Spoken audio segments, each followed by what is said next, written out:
Kasama po ay si Ma'am Patrolwoman Jermeline Tasis. Kami po ay naka-assign sa Substation 9, Hagonoy. Pero yung office po namin ngayon na lipat po sa Barangay Wawa. Good afternoon. Masaya ba kayo nandito kami na kapulisan? Since ang topic po natin ngayon ay anti-bullying, kami po ay magbibigay ng konting tips para maiwasan po natin kabiktima sa bullying.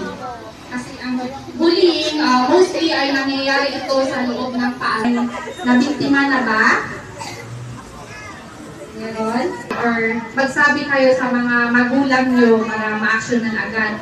Huwag po kayong maging tahimik. Kasi ang pagbubuli, ito po ay masama. Sino ang